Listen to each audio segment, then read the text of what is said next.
Inter Guntur voice. ముందుగా headlines చూద్దాం. విడుదల రజనీ వద్దు, మద్దాలగిరి ముద్దు. గుంటూరులో ఆర్య వైశ్యుల నిరసన.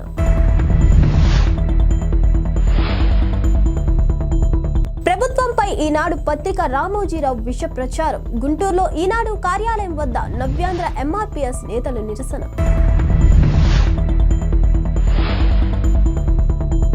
గ్రాఫ్ సరిగా లేనప్పుడు అభ్యర్థులు మార్చాలి. పార్టీ నిర్ణయానికి అందరూ కట్టుబడి పనిచేయాల్సిందే. ఎంపీ మోపిదేవి వెల్లడి. వైఎస్ఆర్ కాంగ్రెస్ పార్టీలో ఇన్ఛార్జీల మార్పు పెద్ద తలనొప్పిగా మారింది.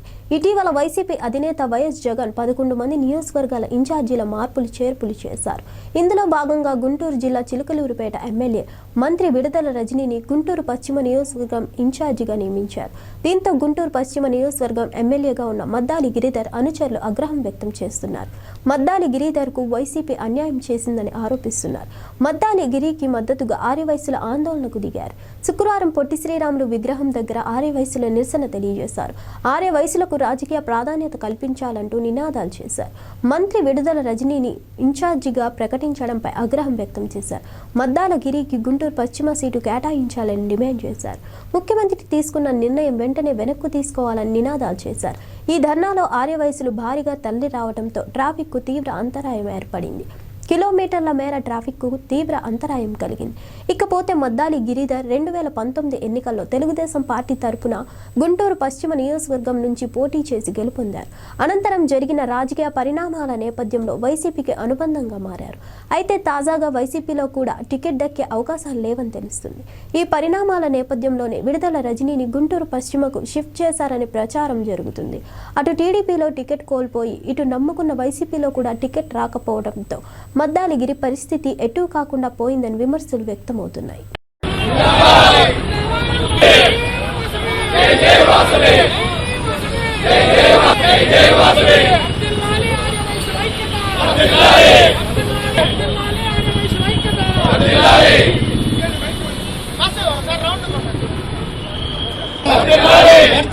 మద్దాలగిరి గారి నాయకత్వం, ఆర్యవైశ్యుల ఐక్యత, ఆర్యవైశ్యుల ఐక్యత, ఆర్యవైశ్యుల ఐక్యత,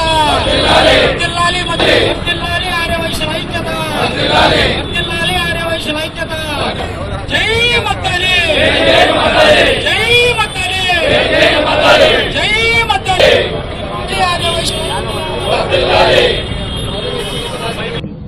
అందరికీ నమస్కారం అండి.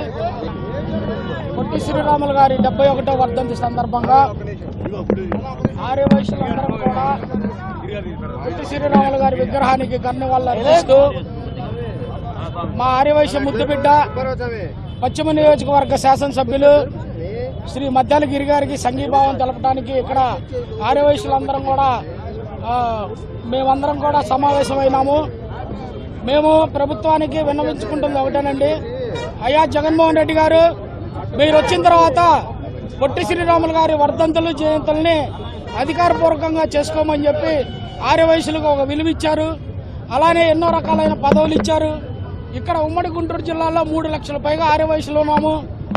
ఇప్పుడు జగన్మోహన్ రెడ్డి గారు మన పశ్చిమ నియోజకవర్గ శాసనసభ్యులు మద్దాలగిరి గారి ప్లేస్లో విడతల రజనీ గారిని ఇన్ఛార్జిగా వేశారు. ఇదందరూ కొంచెం ఆర్యవైశ్య మనోభావాలకు కొంచెం ఇబ్బంది కలుగుతుందని మీ అందరికీ తెలియపరుస్తూ, ఆర్యవైశ్యులకి తగిన న్యాయం చేసే వ్యక్తిగా, మాటిచ్చిన వ్యక్తిగా మీ అందరు ఆర్యవైశ్యులు, మా అందరు ఆర్యవైశ్యులకి మీరు న్యాయం చేస్తారని చెప్పి కోరుకుంటూ మద్దాలగిరి గారికి సముచిత స్థానం ఇచ్చి ఆయన పశ్చిమ నియోజకవర్గం క్యాండిడేట్గా ఆయన కొనసాగిస్తారని మీకు విన్నవించుకుంటున్నాం, తెలియజేస్తున్నాం. జై మద్దాలి, జై మద్దాలి. అందరికీ నమస్కారం. ఈరోజు అమరజీవి శ్రీ పొట్టి శ్రీరాములు గారి వర్ధంతి కార్యక్రమానికి ఆర్యవైశ్యులు, ఆంధ్రులు, ఆయన అభిమానులు, గుంటూరు నగర ప్రజలందరూ కూడా వచ్చేసి మన హిందూ కాలేజీ కూడల్లో ఉన్నటువంటి శ్రీ పొట్టి శ్రీరాములు గారి విగ్రహానికి నివాళులు అర్పించుకునే కార్యక్రమం. అమరజీవి పొట్టి శ్రీరాములు గారి గురించి తెలియని వ్యక్తి కానీ, బాలుడు కానీ, మహిళ కానీ ఈ భారతదేశంలో లేరంటే అతిశయోక్తి కాదు. మహాత్మా గాంధీ ఆర్యవైశ్యులకు ఎంత విలువ తీసుకొచ్చారో, ఆంధ్ర రాష్ట్ర అవతరణ కోసం ఆత్మార్పణ చేసిన పొట్టి శ్రీరాములు గారిని కూడా ఆంధ్ర రాష్ట్ర ప్రజలు, అలానే మన వైశ్యులు అందరూ కూడా మనసుల్లో నింపుకొని వారి కృతజ్ఞతాభినందనలు తెలియజేస్తూ ఉన్నారు. వారి వర్ధంతి సందర్భంగా వారికి జోహార్లు మరియు నివాళులు అర్పిస్తున్నాం. అలాగే ఇంకొక కార్యక్రమం ఏంటంటే, మీకు అందరికీ తెలుసు, ఆర్యవైశ్యుల్లో మాకున్నటువంటి ఏకైక నాయకుడు కొణిజేటి రోసయ్య గారు మా పెద్ద ఆయన లేరు. ఆయన రాజకీయాల్లో తగ్గిపోతూ ఉన్న టైంలో మరొక చిరు దివ్వలాగా వెలిసినటువంటి మద్దాలి గిరిధర్ గారు అంచెలంచెలుగా పార్టీల యొక్క ఆదరాభిమానాలు మరియు ప్రజల ఆదరాభిమానాలతో 10 సంవత్సరాలుగా గుంటూరు నగరంలో ప్రజా కార్యక్రమాల్లో, ప్రజా సేవలో నిమగ్నమై ఉన్నారు. వారిని ప్రజలు ఆదరిస్తున్నారు, ఆహ్వానిస్తున్నారు, ఆశీర్వదించారు. వారికి చేసిన సేవలు గుర్తించి ఇంకా ముందుకు తీసుకెళ్లాల్సిన ఈ సందర్భంలో పార్టీలు అతనికి అనుకూలంగా ఇంకా పై పదవులకు తీసుకెళ్లాల్సిన సందర్భంలో వారి స్థానంలో శ్రీ విడుదల రజనీ గారిని ఇన్ఛార్జిగా ఇవ్వడం అనేది గుంటూరు పశ్చిమ నియోజకవర్గ ప్రజలు, ఆర్యవైశ్యులు, ఆయన ఆత్మాభిమానులందరూ కూడా చాలా మనోవేదనలో ఉన్నారు. ఎందుకు జరిగింది? ప్రజలు పార్టీలు చెప్పినటువంటి, పెద్దలు చెప్పినటువంటి పనులు చేసిన వారికి కూడా ఇదేమైనా న్యాయమా? సముచిత న్యాయం కల్పించాలి. గిరిగారికి మరో అవకాశం ఇవ్వాలి. పెద్దలారా, పార్టీ పెద్దలందరూ కూడా పునరాలోచించి ఆర్యవైశ్యుల ఓట్లపై ప్రభావం చూపగలిగినటువంటి శ్రీ మద్దాలి గిరిగారి గారిని పార్టీ పరంగా మంచి ఉన్నత స్థానం కల్పించి తిరిగి ఎమ్మెల్యేగా పోటీ చేసే అవకాశాన్ని కల్పించాలని మీ అందరిని వేడుకుంటున్నాం. మద్దాలి గిరిగారి వెంటనే ఆర్యవైశ్యులందరూ కూడా ఆయన అనుచరులుగానే ఉన్నారు. ఆయన వల్లనే వైఎస్ఆర్సీపీలోకి ఎన్నో వేల మంది అభిమానులు వైఎస్ఆర్సీపీ అభిమానులుగా ఉండి ఈ రోజు వైఎస్ఆర్సీపీ కుటుంబ సభ్యులుగా ఉన్నటువంటి ఆర్యవైశ్యుల యొక్క ఓట్లను దూరం చేసుకోవద్దు. వారి యొక్క ఆదరాభిమానాలను పార్టీలు పొందాలని, వైఎస్ఆర్సీపీకి ఎప్పుడు కూడా ఆర్యవైశ్యులు అండగా ఉండాలని, వారికి మీ యొక్క సహకారం కూడా ఉండాలని కోరుతూ మద్దాలి గిరిధర్ గారికి న్యాయం చేయాలని కోరుతున్నాం. జై మద్దాలి, జై మద్దాలి, జై మద్దాలి, జై మద్దాలి. నర్సారావుపేట పట్టణంలో టీడీపీ రాష్ట్ర క్రిస్టియన్ సెల్ ఉపాధ్యక్షులు డాక్టర్ కడియాల వెంకటేశ్వరరావు ఆధ్వర్యంలో ఘనంగా సెమీ క్రిస్మస్ వేడుకలు నిర్వహించారు. ఈ సందర్భంగా ఉపాధ్యక్షులు కడియాల వెంకటేశ్వరరావు మాట్లాడుతూ కుల మతాలకు అతీతంగా ఘనంగా చేసుకునే పండుగ క్రిస్మస్ అని తెలిపారు. యేసుక్రీస్తు జన్మదినాన్ని పురస్కరించుకొని చేసుకునే అతిపెద్ద పండుగ అని అన్నారు. క్రీస్తు ఆశీస్సులు మనందరికీ ఉండాలని కోరుకున్నట్లు చెప్పారు. ప్రపంచమంతా చేసుకునే ఏకైక పండుగ క్రిస్మస్ అన్నారు. యేసుక్రీస్తు చూపిన బాటలో మనమంతా నడవాలని, సర్వమానవాళి సుఖ సంతోషాలతో ఉండాలని ఆ దేవదేవుని ప్రార్థిస్తున్నామని తెలిపారు. ఈ కార్యక్రమంలో టీడీపీ నియోజకవర్గ ఇన్ఛార్జ్ బాబు, రాష్ట్ర కార్యనిర్వాహక కార్యదర్శి గోవర్ధన్ రెడ్డి పాటు వివిధ సంఘాల పోస్టర్లు, టీడీపీ నేతలు తదితరులు పాల్గొన్నారు.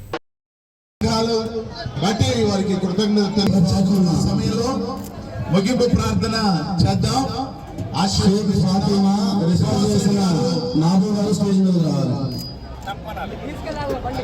కార్యక్రమం జయప్రదంగా ధరించినటువంటి దేవాది దేవునికి స్తుతులు చెల్లిస్తూ ప్రార్థించుకుందామండి.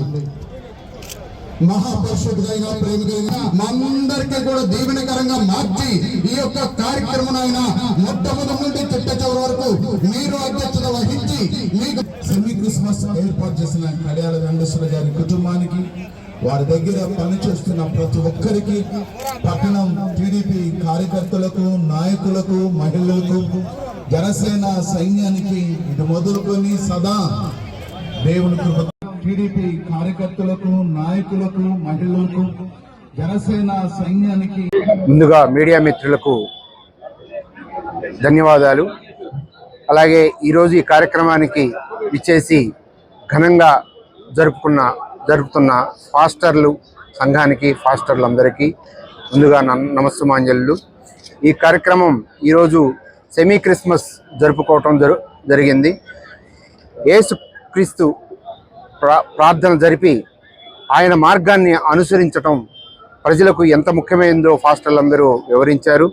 ఆయన మార్గంలో దేశమంతా ముందుకెళ్లాలని, ఆ విధంగా శాంతి సౌభాగ్యాలు ఈ రాష్ట్రానికి చేకూరాలని, అలాగే రాబోయే ఎన్నికల్లో దేవుని ఆశీస్సులతో తెలుగుదేశం పార్టీ ప్రభుత్వం ఏర్పాటు జరిగి ప్రజలందరూ మంచి జరగాలని వేడుకలను ఎంతో సంతోషంగా ఉల్లాసంగా జరుపుకుంటున్నారు. అదేవిధంగా ప్రపంచవ్యాప్తంగా అందరూ కూడా మరి సెమీ క్రిస్మస్ వేడుకలు జరుపుకుంటూ ఎంతో ఉల్లాసంగా ఉన్నారు. మరి భారతదేశంలో అయితే అన్ని మతాలకి సమాన గౌరవిస్తాము. అదేవిధంగా ప్రతి పండుగని అందరం కూడా కలిసి జరుపుకోవడం ఆనవాయితీ కాబట్టి వాళ్ళ మనం అందరం కూడా సెమీ క్రిస్మస్ వేడుకల్ని హిందువులు, ముస్లింస్, అదేవిధంగా క్రిస్టియన్స్ అందరం కూడా ఎంతో సంతోషంగా జరుపుకుంటున్నాం కాబట్టి ప్రపంచవ్యాప్తంగా అందరూ కూడా సెమీ క్రిస్మస్ శుభాకాంక్షలు తెలియజేస్తూ ఉన్నాం. రాష్ట్రంలో ఎన్నికల వాతావరణం వచ్చేసిందని 170కి 175 సీట్లు గెలవాలనే ఆలోచనతో ముఖ్యమంత్రి జగన్మోహన్ రెడ్డి ఉన్నాడని ఎంపీ మోపిదేవి వెంకటరమణారావు అన్నారు. శుక్రవారం బాపట్ల జిల్లా రేపల్లెలోని ఆయన కార్యాలయంలో ఏర్పాటు చేసిన విలేకరుల సమావేశంలో మాట్లాడారు. పోటీ చేసే అభ్యర్థుల జయాపజయాలను బట్టి నిర్ణయాలు తీసుకోవడం సహజమని కొనియాడారు. గ్రాఫ్ సరిగా లేనప్పుడు అభ్యర్థిని మార్చాలని ఆలోచన కొన్ని ప్రత్యేక పరిస్థితుల్లో గ్రాఫ్ సరిగా ఉన్నప్పటికీ మార్పులు చేర్పులు చేయటం సహజమని తెలిపారు. పార్టీ విధేయులుగా ఉన్నటువంటి నాయకులు, కార్యకర్తలు అందరూ ఈ జగన్ నిర్ణయాన్ని స్వాగతించవలసిందే అని స్పష్టం చేశారు. నాయకత్వం నిర్ణయం తీసుకున్న తర్వాత దాన్ని ధిక్కరిస్తే కఠిన చర్యలు ఉంటాయని తెలిపారు. పార్టీలో 100 మంది ఉంటే 100 మందికి అనుకూలంగా నిర్ణయం తీసుకోలేరని అన్నారు. కొన్ని సందర్భాల్లో నాయకులు తీసుకునే నిర్ణయాల్లో పొరపాట్లు ఉండవచ్చని, కానీ క్రమశిక్షణ కలిగిన నాయకులుగా అధినాయకుడు తీసుకునే నిర్ణయానికి కట్టుబడి ఉండవలసిందేనన్నారు. రేపల్లె నియోజకవర్గం సంబంధించి తను పనిచేసినప్పటికీ ఇన్ఛార్జిగా వేరే వాళ్ళని పెట్టాలనే ఆలోచన చేయడం జరిగిందని ఆవేదన వ్యక్తం చేశారు. 2024లో జరిగే ఎన్నికల్లో రెండోసారి ముఖ్యమంత్రిగా జగన్మోహన్ రెడ్డిని చేయడానికి మేమంతా కష్టపడి పనిచేస్తామని అన్నారు. రాజీనామాలు చేసిన పార్టీ అధిష్టానం కూడా సీరియస్గా తీసుకోలేదని తెలిపారు. ఇలాంటి పరిస్థితుల్లో మన ముఖ్యమంత్రి గారి యొక్క ఆలోచన ఏదైతే ఉందో 175కి 175 స్థానాలు సాధించాలని చెప్పి ఆయన ఏదైతే ఆశిస్తున్నారో ఆ దిశగా అడుగులు ముందుకు వేయటానికి మరి పోటీ చేసేటువంటి అభ్యర్థుల యొక్క జయాపజయాల మీద ఆలోచన చేసి ఆ దిశగా కొన్ని నిర్ణయాలు తీసుకోవటం అనేటువంటిది సర్వసాధారణం. సహజంగా గ్రాఫ్ సరిగా లేదు అనుకున్నప్పుడు ఆ అభ్యర్థిని మార్చాలని ఆలోచన చేయటం లేదు, కొన్ని ప్రత్యేకమైన కారణాల వల్ల మరి కొన్ని పరిస్థితులు అనుకూలంగా ఉన్నప్పుడు కూడాను అలాంటి సందర్భాల్లో కూడాను మరి వారి యొక్క నాయకుల యొక్క ఆలోచన మేరకు కొన్ని నిర్ణయాలు తీసుకుని మార్పు చేయాలని చేయటం సహజంగా సర్వసాధారణంగా జరుగుతుంటాయి. దీన్ని తప్పనిసరిగా పార్టీకి విధేయులుగా ఉన్నటువంటి నాయకులు కానీ, కార్యకర్తలు కానీ ఎవరైనప్పుడు కూడాను స్వాగతించవలసిందే. నాయకత్వం ఒక నిర్ణయం తీసుకున్న తర్వాత దాన్ని ధిక్కరించేటటువంటి ఆలోచన కానీ, దాన్ని భిన్నంగా మాట్లాడేటువంటి పరిస్థితులను కానీ ఎట్టి పరిస్థితులు కూడా పార్టీ కింద స్థాయి నాయకత్వం కానీ, పై స్థాయి నాయకత్వం కానీ క్షమించేటటువంటి పరిస్థితులు లేవు, క్షమించరాదు. ఒకటి ప్రతి వ్యక్తికి 100 మంది ఉంటే 100 మందికి అనుకూలమైన నిర్ణయం తీసుకోవాలంటే ఎవరూ తీసుకోలేరు. కొన్ని సందర్భాల్లో నాయకత్వాలు తీసుకునే నిర్ణయాల్లో కొన్ని లోటుపాట్లు, కొన్ని పొరపాట్లు ఉండొచ్చు. ఏదన్నప్పుడు కూడాను క్రమశిక్షణ కలిగినటువంటి పార్టీ నాయకులుగా, కార్యకర్తలుగా అధినాయకుని యొక్క నిర్ణయానికి కట్టుబడి ఆ దిశగా అడుగులు ముందుకు వేయాల్సిన పరిస్థితి అయితే ఉంది. సో ఇలాంటి పరిస్థితుల్లో మరి కారణాలు ఏమన్నప్పుడు కూడాను రేపల్లె నియోజకవర్గానికి సంబంధించి మరి గత కొంతకాలంగా ఈ నియోజకవర్గ ఇన్ఛార్జిగా ఉన్నప్పుడు కూడాను మరి రాష్ట్రంలో ఎక్కడా జరగని విధంగా గడప గడపకి మన ప్రభుత్వం అనే కార్యక్రమంలో ముఖ్యమంత్రి గారి యొక్క ఆలోచనలకు అనుగుణంగా ఒక కమిట్మెంట్ తోటి కార్యకర్తలు కానీ, నాయకులు కానీ పనిచేసినప్పుడు కూడాను మరి కారణాలు ఏమైనప్పుడు కూడాను ఇన్ఛార్జిగా వేరే వాళ్ళని పెట్టాలని చెప్పి ఆలోచన చేయడం జరిగింది. వాస్తవంగా ముఖ్యమంత్రి గారు అనౌన్స్ చేసిన రోజు నేను అందుబాటులో లేను, నాకు వ్యక్తిగత పరమైన బయట ఉన్నాను. దాని మీద ఆవేశంలో కార్యకర్తలు కానీ, నాయకులు కానీ కొన్ని నిర్ణయాలు తీసుకోవడం కూడా జరిగింది. రాజీనామాలు కానీ ఇంకోటి కానీ ఆ ఎమోషనల్గా ఆ కాసేపు తీసుకున్నటువంటి నిర్ణయాల్ని అదే నిర్ణయంగా ఇక కింద స్థాయి నాయకత్వాలు కూడా భావించాల్సిన అవసరం లేదు. ఇక్కడ ఈ విధమైన రాజీనామాలు చేసేదనేటువంటి ఆలోచనలతోటి ఆ దిశగా ఆలోచించాల్సిన అవసరం పార్టీ అధిష్టాన వర్గానికి కూడా లేదు. ఎందుకంటే ఎమోషనల్గా ఒక సిస్టంతో బాండింగ్ తోటి కలిసినప్పుడు మరి దానికి అనుగుణంగా నిర్ణయాలు రానప్పుడు కొంత ఎమోషనల్గా రియాక్ట్ అవుతారు ఎవరైనా, దాన్ని ఎవరు కూడా కాదంటాక లేదు. సో ఇలాంటి పరిస్థితుల్లో నేను వ్యక్తిగతమైన కారణాల మీద ఆ 2 రోజులు నేను లేకపోవటం వలన 2 రోజుల నుంచి రకరకాలైన కథనాలు వస్తున్నాయి. ఎవరో ఒకడేమో నేను మొహం చాటేసాను కనపడలేదు అంటాడు. ఆ TV5 అట్టయింది, నేనేదో మొహం చాటేసానంట, అడ్రస్ లేనంట. ఇంకొక ఆయనేమో ఏదో అక్కడికి వెళ్ళాడు, వస్తున్నాడు, రావటంగా ఏదో నిర్ణయాలు తీసుకుంటాడంట అంటారు. ఎవరికి వచ్చినట్టు అక్కడికి మాట్లాడటమే కాకుండా నిన్న ఈనాడులో కూడాను ఒక ఐటెం రాసుకొచ్చారు డ్యామేజింగ్గా. సరే, ఏదన్నా ఇష్యూస్ ఉంటే మేమే మాట్లాడుకుంటాం. ఏదో బట్ట కాల్చి మా నెత్తిన పడేస్తే ఈ మీడియా వాళ్ళు దాన్ని దులుపుకునే కార్యక్రమం మాకు పెడితే అది సరైనది కాదు. అది మన కుటుంబ పరిపాలన వ్యవస్థ ఇది. ఈ వ్యవస్థలో లోటుపాట్లు ఉన్నప్పుడు కుటుంబ పెద్దలుగా, కుటుంబంలో చిన్న వ్యక్తులుగా పెద్దలతో మేము మాట్లాడుకుంటాం, సర్దుబాటు చేసుకుంటాం. నాకు అనుకూలంగా నిర్ణయం రాలేదు కాబట్టి నా ఆలోచన ఏదో భిన్నంగా వెళ్తే అంటే అంత క్రమశిక్షణ లేనటువంటి యువగలం పాదయాత్ర 3000 కిలోమీటర్లు పూర్తి చేసుకున్న సందర్భంగా గుంటూరు తూర్పు నియోజకవర్గం నుంచి భారీ ఎత్తున కార్యకర్తలు హాజరు కాబోతున్నారని గుంటూరు తూర్పు నియోజకవర్గ ఇన్ఛార్జ్ నజీర్ మొహమ్మద్ అన్నారు. శుక్రవారం జిల్లా తెలుగుదేశం పార్టీ కార్యాలయంలో యువగలం విజయోత్సవ సన్నాహక సమావేశం నిర్వహించారు. ఈ సమావేశంలో భారీ ఎత్తున పాల్గొన్న టీడీపీ మహిళా నేతలు, కార్యకర్తలు పాల్గొన్నారు. ఈ సందర్భంగా నజీర్ మొహమ్మద్ మాట్లాడుతూ నారా లోకేష్ చేస్తున్న యువగలం పాదయాత్రకు వైసీపీ ప్రభుత్వం ఎన్ని ఆటంకాలు కల్పించినా ఆపలేకపోయిందని తెలిపారు. యువగలం పాదయాత్ర పూర్తి స్థాయిలో రాష్ట్ర వ్యాప్తంగా విజయ యాత్రగా మారిపోయిందని కొనియాడారు. లోకేష్ పాదయాత్రకు ప్రజల నుంచి సంపూర్ణ మద్దతు లభిస్తుందని అన్నారు. పాదయాత్రను చూసి తట్టుకోలేక రాష్ట్ర వ్యాప్తంగా వైసీపీ ఎమ్మెల్యేలను మార్చుకునే పరిస్థితి ఏర్పడిందని కొనియాడారు. రాబోయే ఎన్నికల్లో టీడీపీ విజయడంకా మోగించడం ఖాయమంటున్న ఇంటెలిజెన్స్ రిపోర్ట్లను చూసి జగన్మోహన్ రెడ్డికి వెన్నులో వణుకు మొదలైందని అన్నారు.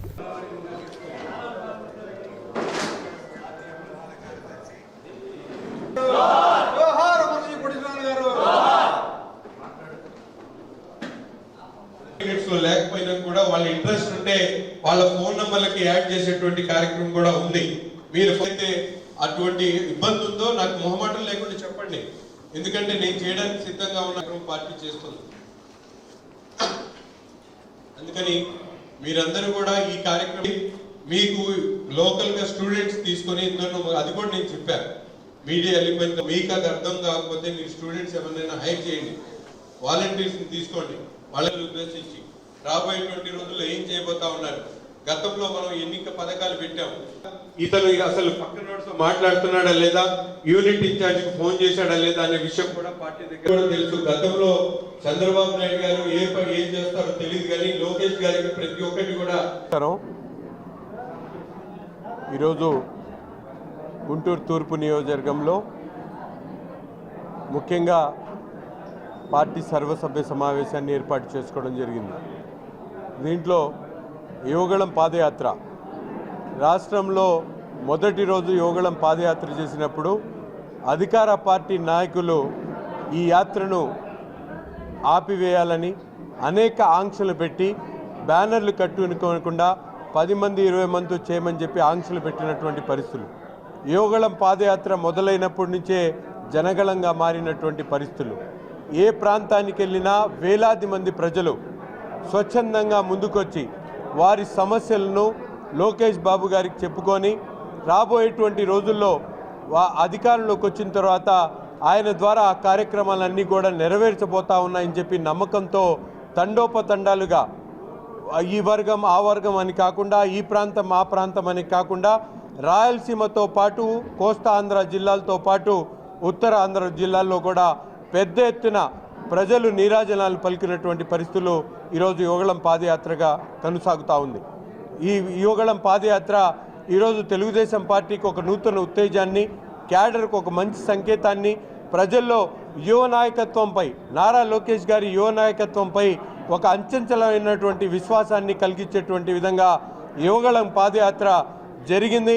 రాబోయేటువంటి రోజుల్లో నారా లోకేష్ గారి నాయకత్వంలో పెద్ద ఎత్తున రాష్ట్రంలో ఉన్నటువంటి 175 నియోజకవర్గాల్లో తెలుగుదేశం పార్టీని గెలిపించుకొని చంద్రబాబు నాయుడు గారిని ముఖ్యమంత్రి చేసుకునేటువంటి దిశగా ప్రతి ఒక్క కార్యకర్త కూడా నారా లోకేష్ గారితో అడుగు కలిపి ముందుకు సాగుతామని చెప్పి కూడా ఈ సందర్భంగా తెలియజేస్తూ పొట్టి శ్రీరాములు 71వ వర్ధంతి సందర్భంగా అమరజీవి విగ్రహానికి నర్సారావుపేట ఎమ్మెల్యే గోపిరెడ్డి శ్రీనివాసరెడ్డి మరియు పార్టీ నేతలతో కలిసి పూలమాలలు వేసి ఘన నివాళులర్పించారు.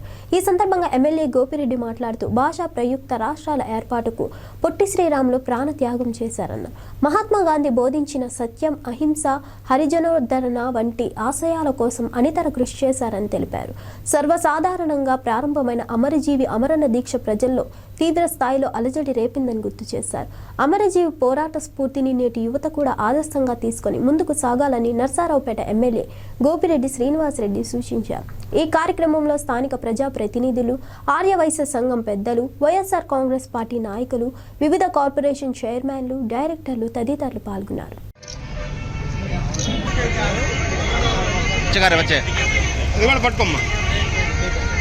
మా సేవా సంఘం తరఫున నమస్కారాలు.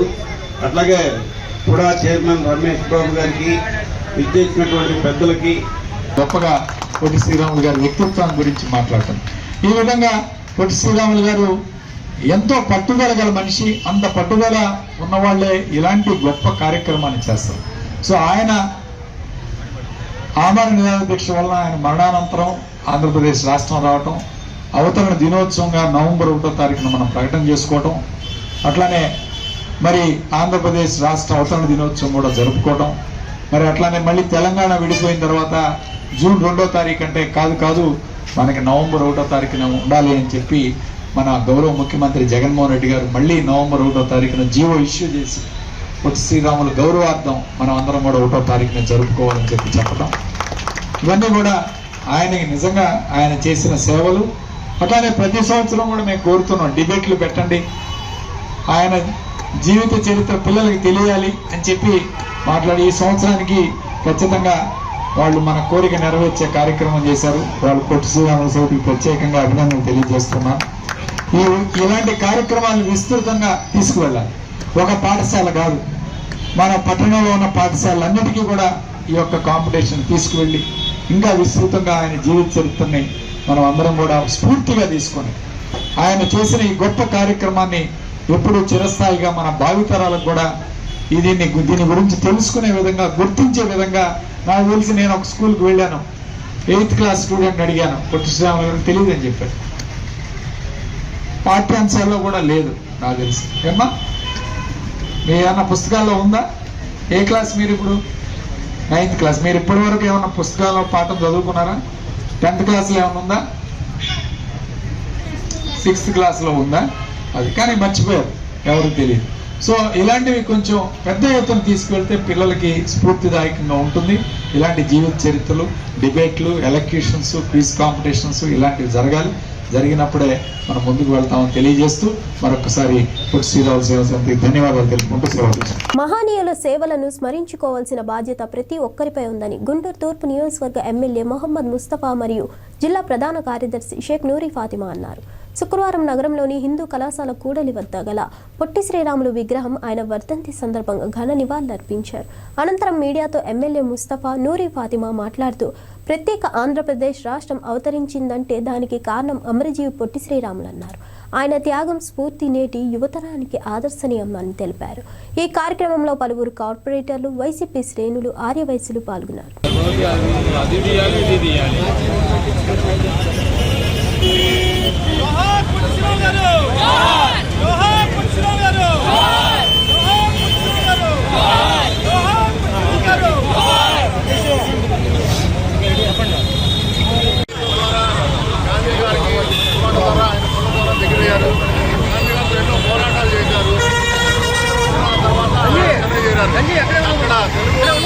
వర్ధంతి సందర్భంగా ఆయనకి నివాళులు అర్పించుకొని, ఎందుకనంటే గుర్తుపెట్టుకోవాలి, మనం ఆంధ్రప్రదేశ్ ప్రజలందరూ గుర్తుపెట్టుకోవాల్సింది ఒక సపరేట్ స్టేట్ కావాలని చెప్పి ఆయన ఆమరణ నిరాహార దీక్ష చేసి జవహర్లాల్ నెహ్రూ గారు ఆయన్ని గుర్తించి పొట్టి శ్రీరాములు గారి త్యాగాన్ని గుర్తుపెట్టుకొని మరి సపరేట్ ఆంధ్రప్రదేశ్ ఇవ్వడం జరిగింది. ఆయన బాటలో ప్రతి ఒక్క ఆంధ్రుడు ఆయన గుర్తుపెట్టుకొని ఆయనకి నివాళులు అర్పించుకొని ఆయన బాటలో నడవాలని, ఆయన ఆశయాల్ని ముందుకు తీసుకెళ్లాలని కోరుకుంటూ పొట్టి శ్రీరాములు గారికి మరి నివాళులు అర్పించుకుంటున్నాం. నివాళులు అర్పిస్తూ మరి ఆయన చేసిన త్యాగానికి జన్మని జ్ఞాపకం చేసుకుంటూ ఉంటాం.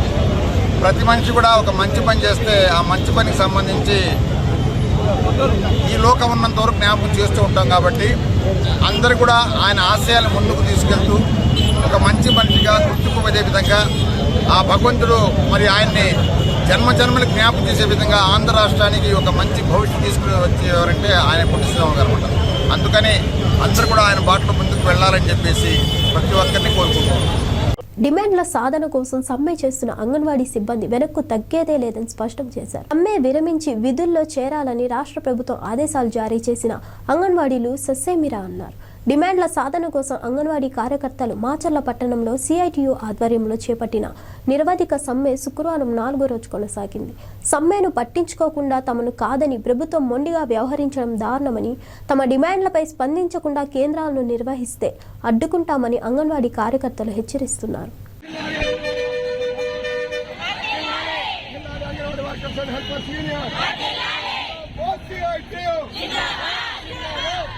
కనీస వేతనం 26,000 రూపాయలు,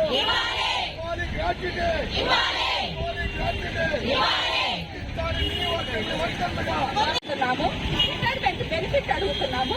ఈ అడగటానికి ఏమైనా తప్పుందా? మేమేమన్నా లక్షలు ఏమి అడగట్లేదు కదా. మాకు ఇవ్వండి గొంతుల కోరిక అడగట్లేదు కదా. అడిగిన కొంచెం జీతం కూడా ఇవ్వలేకపోతే ఇంకా ప్రభుత్వాలు ఎందుకండి? మేమేం కష్టపడి చిన్నపిల్లల కాడ నుంచి పుట్టిన బిడ్డల కాడ నుంచి మళ్ళీ ఆ బిడ్డ 5 ఏళ్ళు పెరిగిన దాకా మా సెంటర్లలో ఉంటారు, మా స్కూళ్ళల్లో ఉంటున్నారు. వాళ్ళకి ముక్కులు కట్టి వాళ్ళకి ఎంతో సాకిరీ చేస్తున్న మమ్మల్ని ఇలాగ నిరాధారంగా వదిలేసి మా మీద కక్ష కట్టి ఈ రోజున తలుపులు పగలబడతాం, అంగన్వాడీ కేంద్రాలు పగలబడతామన్నారు. అంగన్వాడీ కేంద్రం మాది కాదు కదండి, ప్రభుత్వానిదే కదా. అంటే ప్రభుత్వ తాళాలు పగలగొట్టి మళ్ళా వాటికి డబ్బులు మీరే కట్టుకోవాలి. అయ్యా మా చేతి డబ్బులు కాదుగా, తాళం పగల కొడతారు, గడి పగల కొడతారు. అవన్నీ ఎవరు బాగు చేయించాలి? మీరే బాగు చేయించాలి. ఆ ఖర్చు ఎవరు భరించాలి? మీరే భరించాలి. అది అన్యాయం అండి, ఇది బాగలేదు. అప్పుడు ఖర్చు ఆర్థికంగా ఎవరు లాభపడుతున్నారు, ఎవరు నష్టపోతున్నారు ప్రభుత్వానికే తెలియాలంటే అది మరి తాళాలు పగలగొట్టడం కాదండి. ఈ 4 రోజుల నుంచి చేస్తున్న సమ్మెను మేము ఇంకా పొడిగించకుండా మీరు దయచేసి మరి మాకు జీతాలు పెంచి ఈ సమ్మెను మీరే మరి విరమణ చేస్తారని చెప్పి కోరుకుంటున్నాం. మా డిమాండ్ ఇవేనండి, వీటిని నెరవేర్చమని వేడుకుంటున్నాం. అంగన్వాడీ వర్కర్స్, హెల్పర్స్ మరి 4 రోజుల నుంచి మేము సమ్మె చేస్తున్నామండి. మరి ఈ సమ్మెలో మేము అడుగుతున్న డిమాండ్స్ చాలా చిన్నవి. అవి ఏముంది, గ్రాడ్యుయేటీ మన సుప్రీంకోర్టు తీర్పు ఇచ్చిందండి. సుప్రీంకోర్టు తీర్పు ప్రకారం గ్రాడ్యుయేటీ మరి రిటైర్మెంట్ అయినాకనే కదా గ్రాడ్యుయేటీ ఇచ్చేది. మీరు మధ్యలో ఏమి ఇవ్వట్లేదు కదా మాకు. రిటైర్మెంట్ అయిన తర్వాత అంగన్వాడీ టీచర్ అయినా హెల్పర్ అయినా ఉట్టి చదువుతో వెళ్తున్నారు. 40 ఏళ్ల సర్వీస్ చేస్తున్నారు. ఇంత సర్వీస్ చేసిన ఒక అంగన్వాడీ టీచర్ని, ఒక హెల్పర్ని అలాగా ఉట్టి చదువులతోటి పంపిస్తున్న ప్రభుత్వానికి నిజంగా మంచి మనసు లేదనే చెప్పాలండి. మరి గ్రాడ్యుయేటీ ఇవ్వండి, కనీస వేతనం 26,000 ఇవ్వమని అడుగుతున్నాం. ఇప్పుడు ప్రస్తుత జీతం మాకు 11,500. ప్రపంచానికి తెలిసిన జీతం ఏంటంటే అంగన్వాడీ టీచర్లు చాలా ఎక్కువ జీతం వస్తుంది, వాళ్ళకి అన్ని వస్తున్నాయి, వాళ్ళు బాగా తింటున్నారు ఉంటున్నారు అనుకుంటున్నారేమో. కానీ మాకు ఇచ్చే ప్రభుత్వ జీతం 11,500, హెల్పర్ జీతం 7,000. మరి ఇంత చిన్న జీతంతో మేము ఉదయం 9 మొదలుకొని సాయంత్రం 4 వరకు మేము స్కూళ్లలో ఎట్టి చాకరీ చేస్తున్నామండి. అంత చాకరీ చేసి మేము మీకు ప్రభుత్వానికి ఇంత లాభం చేకూరుస్తుంటే మరి మా మీద ఇంత కఠినమైన నిర్ణయాలు తీసుకోవడం భావ్యం కాదండి. ఈ రోజున మేము తలుపులు మూసేసి బళ్ళు మూసేసి మేము ఇక్కడ కూర్చుంటే ఆడవాళ్ళమని కూడా లేకుండా మరి పొత్తుల ఎమ్మెల్యే గారు వీటికి బలిసి కొట్టుకొని సమ్మె కూర్చున్నాయి అని అన్నారంట. అయ్యా డబ్బుల ఎమ్మెల్యే గారు మీకు చాలా వందనాలయ్యా, మీకు ధన్యవాదాలు. నిజంగా ఆడవాళ్ళని అంత చక్కగా మమ్మల్ని రిసీవ్ చేసుకున్నందుకు రేపు రాబోయే ఎన్నికల్లో మీరు ఎక్కడుంటారో. రాష్ట్రంలో తుఫాను పరిస్థితుల దృష్ట్యా మేము సమ్మె వాయిదా వేసుకోవడానికి కూడా మేము సిద్ధపడ్డాం. కానీ ప్రభుత్వం ఒక్కడుగు కూడా అంగన్వాడీ పట్ల ముందుకు రావడం లేదు, చాలా కఠినంగా వ్యవహరిస్తుంది. కాబట్టి దీన్ని మేము సిఐటిగా తీవ్రంగా ఖండిస్తున్నాం. రాబోయే రోజుల్లో ప్రభుత్వం దిగి వచ్చి అంగన్వాడీ సమస్యలు పరిష్కారం కాకపోతే ఈ ప్రభుత్వం పట్ల చాలా తీవ్ర వ్యతిరేకత వస్తుంది. ఆడపడుచులు రోడ్డు ఎక్కితే గత ప్రభుత్వాలకు ఏదైతే జరిగిద్దో అదే జరిగిద్దని చెప్పి రాష్ట్ర ప్రభుత్వాన్ని కూడా మేము డిమాండ్ చేస్తున్నాం. కాబట్టి ఇప్పటికైనా సరే మీరు దిగొచ్చి అంగన్వాడీల పట్ల వాళ్ళ పడుతున్న ఇబ్బందుల పట్ల చర్చలు చేసి వాళ్ళ సమస్యలు పరిష్కరించాలి, కనీస వేతనాలు అమలు చేయాలి. అట్లానే సుప్రీంకోర్టు తీర్పిచ్చింది గ్రాట్యుటీ అమలు చేయమని, పక్క రాష్ట్రాలు అమలు చేస్తున్నాయి వాళ్ళ సుప్రీంకోర్టు తీర్పు ప్రకారంగా గ్రాట్యుటీని. మరి మన రాష్ట్రంలో సుప్రీంకోర్టు తీర్పును అమలు చేయరా, రాజ్యాంగాన్ని అమలు చేయరా, చట్టాలను అమలు చేయరా? మీరు కనీసం సుప్రీంకోర్టు తీర్పుని కూడా మీరు గౌరవించరా? ఇవాళ ఒక ఎమ్మెల్యే మాట్లాడుతున్నాడు అంగన్వాడీలకి బలుపెక్కి చేస్తున్నారని చెప్పి. మరి ఎవరికి బలుపెక్కి ఇవాళ ఉన్నారో ఇవాళ రాష్ట్ర ప్రజలందరూ కూడా గమనించాలి. డిసెంబర్ 8వ తారీఖు తుఫాను మేము సమ్మె చేస్తామని చెప్పి అనౌన్స్ చేసి కూడా తుఫాను పరిస్థితులు రాష్ట్రంలో ప్రజలు ఇబ్బంది పడుతున్నారని సమ్మెను కూడా మేము వాయిదా చేసుకున్నాం. కానీ రాష్ట్ర ప్రభుత్వం చాలా కఠినంగా వ్యవహరిస్తుంది, మొండిగా వ్యవహరిస్తుంది. కాబట్టి మేము దీన్ని తీవ్రంగా ఖండిస్తున్నాం. సిఐటిగా రాష్ట్ర వ్యాప్తంగా రాబోయే రోజుల్లో రాష్ట్ర ప్రభుత్వం కనుక అంగన్వాడీ సమస్యలు పరిష్కారం కాకపోతే తీవ్రమైనటువంటి పోరాటం జరుగుతుంది. ఆడపడుచులు రోడ్డు ఎక్కితే ఏం జరిగిందో. పల్నాడు జిల్లా నర్సారావుపేట పట్టణంలో అంగన్వాడీలు చేపట్టిన నిరాహార దీక్షలు 4వ రోజుకు చేరాయి. ప్రభుత్వం తక్షణమే తమ సమస్యలను పరిష్కరించాలని డిమాండ్ చేశారు. సీఎం జగన్మోహన్ రెడ్డి అంగన్వాడీలు ఆశా వర్కర్లకు ఇచ్చిన హామీలను నెరవేర్చలేదని ఆరోపించారు. ఈ నిరవధిక సమ్మెకి సంఘీభావం తెలిపిన నర్సారావుపేట జనసేన ఇన్ఛార్జ్ జిలానీ, జనసేన నాయకులు, కార్యకర్తలు పాల్గొన్నారు. రేపు మీ అందరికీ మా నర్సాపేట జనసేన పార్టీ తరఫున రేపు మధ్యాహ్నం లంచ్ ఏర్పాటు చేయడం జరిగింది. తప్పనిసరిగా మీరు అందరూ స్వీకరించాలని కోరుకుంటూ మేము వచ్చేసి అనుకోకుండా సరే అమ్మా, థ్యాంక్ యూ అమ్మా. నాకు తెలీదు, లేకపోతే ఈ రోజే పంపించేవాడు అమ్మా. సరే అమ్మా, మేము దానికనే వచ్చామా, ఉన్నారు లేకపోతే వచ్చాము. మా చేతుల్లో మా జవాబే కాదు, మీరందరూ దానికి ప్రయత్నం చేయండి. ఆ విధంగా మేము మా హామీ నెరవేర్చుకుంటామని చెప్పి తెలియదు. మాకు ఎవరు న్యాయం చేస్తారో చెప్పండి. అప్పుడు సార్ మీరు మాకు వచ్చి హామీ ఇచ్చారు, మాకు మద్దతు ఇచ్చారు, చాలా సంతోషం సార్. కానీ ఇది మాకు ఒక పత్రికా ప్రకటనలో మీరు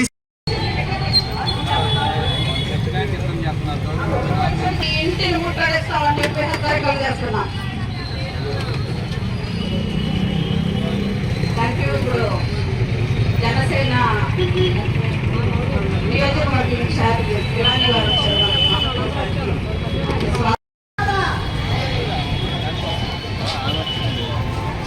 ధర్నాకి సంఘీభావం తెలియజేయడం జిలానీ గారు వచ్చారు, వారిని రావాల్సిందిగా కోరుతున్నాం.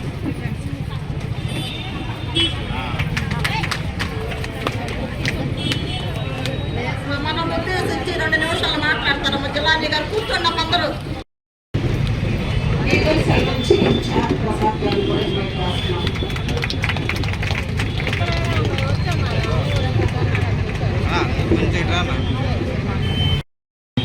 చెప్పుకుంటూ జై జనసేన, జై హింద్.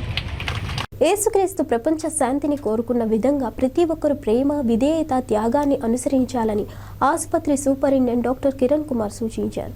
శుక్రవారం సుశ్రుత హాల్లో జీజీహెచ్ నర్సుల అసోసియేషన్ రోజారాణి ఆధ్వర్యంలో క్రిస్మస్ వేడుకలు ఘనంగా నిర్వహించారు. ఈ సందర్భంగా జరిగిన సమావేశంలో డాక్టర్ కిరణ్ కుమార్ మాట్లాడుతూ ఒకరినొకరు అర్థం చేసుకుని సహనం, పట్టు, విడుపులు ఉండే విధంగా ఉంటే జీవితం సాఫీగా నడుస్తుందని ఆయన చెప్పారు.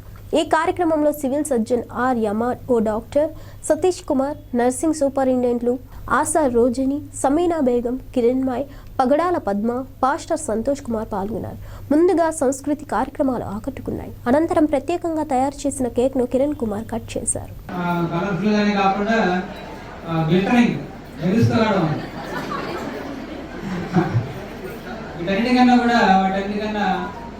మరింత సౌందర్యాన్ని చేత మాత్రం మీ పెద్దపై చిరునవ్వు మాత్రం మంచి సౌందర్యాన్ని ఇచ్చింది అనిపిస్తుంది నాకు. సో ప్రతి మనిషి కావాల్సింది తాత్కాలికమైన వీటన్నిటికన్నా కూడా చిరునవ్వు అనేది చాలా అవసరం. సో నిజమైన క్రిస్మస్ అనేది మనం పాస్టర్ గారు ఆల్రెడీ చెప్పారు. పాస్టర్ గారు చెప్పారు కాదు, నాకు మా నాన్నని మమ్మల్ని గుర్తు తీసుకొచ్చారు సార్. ఖరీదులని వాళ్ళు చనిపోయి చేస్తాను అనేది. బట్ వాళ్ళు అడుగుదాంలో మాత్రం ఎస్పెషల్లీ మా ఫాదర్ చాలా ఇంట్రెస్ట్గా పిల్లలు తీసుకెళ్ళి పొద్దున ఆయన పైనుంచి వచ్చాడని, మన కోసం పుట్టాడని, ఎన్నో శ్రమలు పొందాడని, చనిపోయాడు. చనిపోయేటప్పుడు కూడా ఆయన అన్న మాటలు కూడా ఇప్పుడు కూడా మనం గుర్తు చేసుకోవాల్సింది. వీళ్ళు ఏం చేస్తున్నారో తెలియదు, అంటే మనల్ని ఇబ్బంది పెట్టేవాళ్ళని కూడా, చంపేసేవాళ్ళని కూడా వీళ్ళు ఏం చేస్తున్నారో తెలియదు, వీళ్ళని క్షమించమన్నాడే కానీ ద్వేషించమని. సో ఇవాళ కూడా మన ప్రపంచవ్యాప్తంగా కూడా ఇవాళ క్రిస్మస్ వేడుకలు మీకు చెప్పినట్టు అంబరాలు అంటే సంబరాలు జరుగుతున్నాయని నేను కూడా భావిస్తాను. అంత ప్రపంచవ్యాప్తంగా మన్ననను పొందడానికి ఆయన మాత్రమే సమ్మతం అనడానికి కారణం ఏంటి అంటే ఆయన చూపించిన మానవత్వం అనేది మనిషిని గౌరవించడం, సాటి మనిషిని గౌరవించడం, అర్థం చేసుకోవడం, ద్వేషాలకు దోషాలకు దూరంగా ఉండడం. ప్రపంచ శాంతికి అది అవసరం కాబట్టి ఇవాళ ప్రపంచవ్యాప్తంగా కూడా సెలబ్రేషన్స్ జరుగుతున్నాయి. ప్రపంచవ్యాప్తంగా కూడా క్రిస్టియానిటీ ఎక్కువ భాగం ఉండడానికి కారణం కూడా ఇదే అనిపిస్తూ ఉంది. మనిషి పుట్టిన తర్వాత రకరకాల మతాలు ఉన్నాయి, కులాలు ఉన్నాయి. వాడు ప్రతి ఒక్క కులంలో కానీ ప్రతి ఒక్క మతం కూడా చెప్పేది మంచి చేయమని. అదే క్రమంలో కొన్ని మతాల్లో ఎలా ఉన్నా క్రైస్తవ మతంలో చూసుకుంటే క్రైస్తవ జీవిత చరిత్ర కానీ ఆయన చూపించిన మార్గం కానీ సాటి మనిషిని ప్రేమించండి అన్నది ట్యాగ్ లైన్గా ఉంది కాబట్టి అది అందరికీ సమ్మతమైంది. అందుకనే ఇవాళ ప్రపంచవ్యాప్తంగా కూడా ప్రజలందరూ కూడా ఇవన్నీ బులెటిన్ విశేషాలు.